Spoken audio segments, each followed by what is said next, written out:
नमस्कार मित्रांनो, स्वागत आहे आपल्या नवीन ब्लॉगमध्ये। आता एक नवीन जर्नी, हा आपला सेकंड ब्लॉग आहे। पहिला ब्लॉग बघितला नसेल तर तुम्ही चॅनलवर जाऊन चेकआउट करू शकता।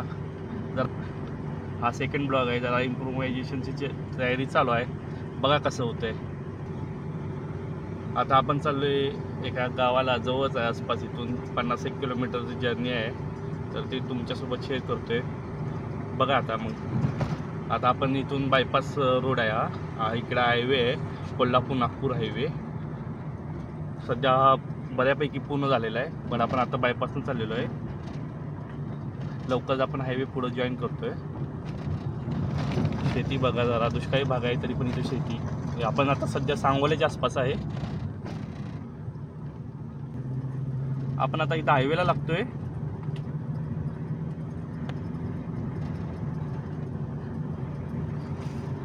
हायवे ट्रॅफिक सध्या नाही एवढं पाहिजे तेवढं, पण रस्ता एकदम टकाटक आहे। स्पीड लिमिट याला 100-120चा आहे।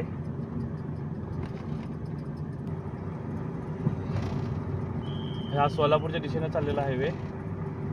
आपण आता सध्या सोलापूरच्या दिशेने चाललोय। लवकरच आपल्याला हायवे सोडून परत एका सिंगल रोडवरती जायचं आहे। जसं जसा प्रवास पुढे जाईल तसं सांगालच तुम्हाला।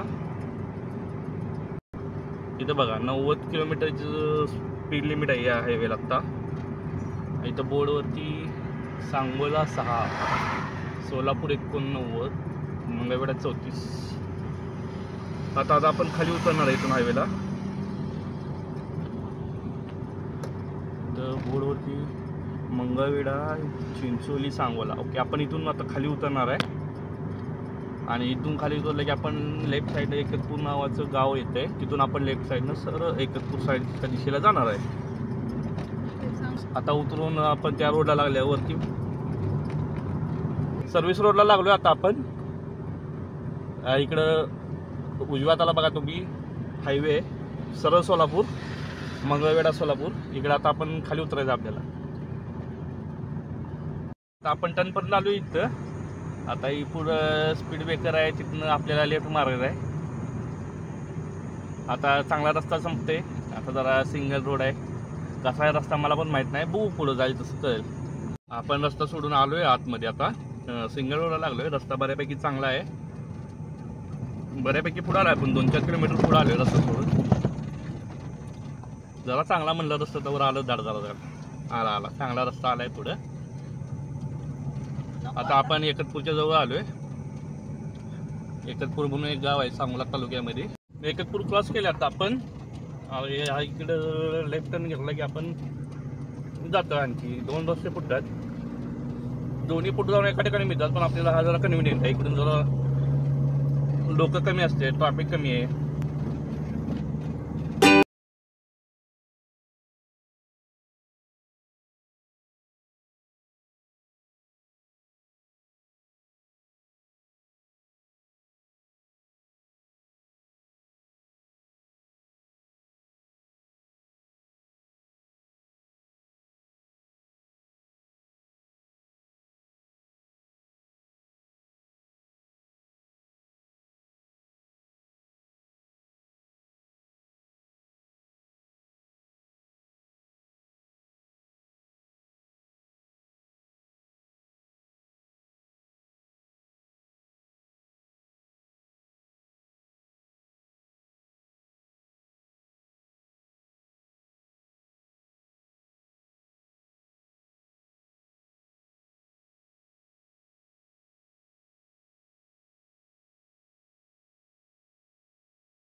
हे आता आपण लोटवाडीपर्यंत आलेलो आहे. इकडं विव्याताला गेलं की लोटवाडी गाव आहे. हे म्हसोबासाठी प्रसिद्ध आहे आणि इथूनच तुम्हाला दाखवतो मी. या साईडला इथं मंदिर आहे. जरा गेलं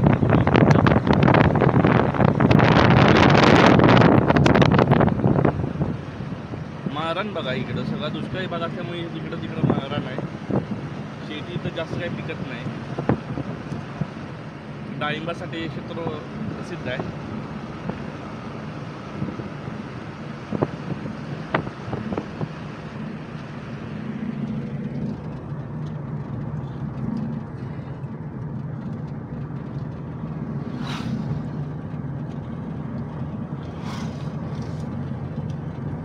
लाईट सूर्याची जास्त येते कॅमेऱ्यावरती, त्यामुळे जास्त क्लिअर दिसत नसेल. मी ट्राय करतो चांगलं फुटेज घ्यायचं. काय दिसत नाही. जरा लाईट कमी झाल्यावर मी परत एकदा कॅमेरा ऑन करतो. थांबलोय जरा इथं, आपण 2 मिनटं ब्रेक घेतलाय. जरा भारी वाटतं इथं. बघा सगळं माळरानच आहे, माळरान आहे मस्त एकदम. आता टाइम झालाय 4 वाजले. आता आपण 3 वाजता प्रवासाला सुरुवात केली ती. आपण बऱ्यापैकी अर्ध्याच्या वर रस्ता कव्हर केलाय. दमाने येतोय आपण, काही गडबड नाही आपल्याला. दिवस मावळपर्यंत गेलं तरी चालतंय, काय अडचण नाही. ती कुठलं तर पिंपरी खुर्द म्हणून गाव आहे. पुण्यातलं पिंपरी नाही, इकडचं कुठलं तर पिंपरी आहे. पारखं खेडेगाव आहे. बघा तुम्ही निसर्ग बघा. पावसाळ्यात सगळं हिरवं असते. आता जरा पिवळं पडलंय उन्हामुळं. आता अजून जरा ही पिवळं पडेल. उन्हाळ्यात तर दिसते का नाही ती पण काय अवघड आहे. इकडं जरा तुम्ही समोर इथं बघत असाल का, इकडं हे डाळिंबाच्या बाग आहेत. पुढं इकडं हे डाळिंबाच्या बाग आहेत. इकडं डाळिंब लय जोरात चालते. एक्सपोर्ट क्वालिटीचं डाळिंब निघतं इकडं. आता आपण जरा बरंच पुढं आलोय. सूर्य मावळला आहे. तुम्ही इकडे बघू शकता सूर्य कसा मस्त चमका लागलाय. मध्ये जरा भरपूर मोठा हॉल्ट घेतलेला. आता टाईम झाला आहे 5:30. एका अर्धा पाऊण तास जरा विश्रांती घेतली, चहा नाश्ता केला. आता आपण प्रवासाला लागलेलो आहे. आता आपण आटपाडी सोडून पुढे आलोय. विटा रोड आहे हा, आटपाडी विटा रोड. रस्ता बघू शकता एकदम चकाचक आहे, एकदम टकाटक. एकदा 5वा गेट टाकला की विषयच नाही.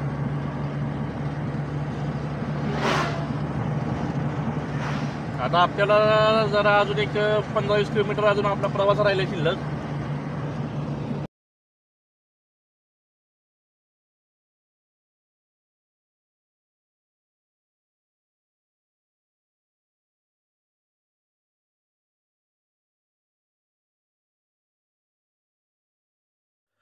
तर आता अंधार व्हायला आलाय मित्रांनो. तर जास्त काही इथं आता म्हणजे रेकॉर्ड करण्यासारखं नाही पण नाही इथं. आणि आपण आपल्या प्रवासाच्या अंतिम टप्प्यात आहे, जवळजवळ संपत आला ऑलमोस्ट.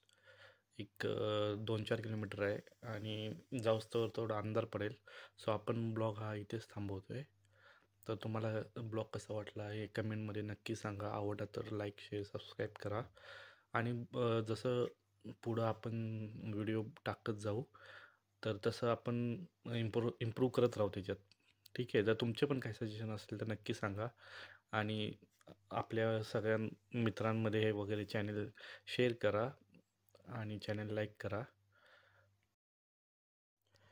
तर मित्रांनो चला, आता आपण व्हिडिओ आता इथेच एंड करतोय. भेटूया आपण नेक्स्ट ब्लॉगमध्ये. तोपर्यंत व्हिडिओवरती प्रेम देत राहा. थँक्यू.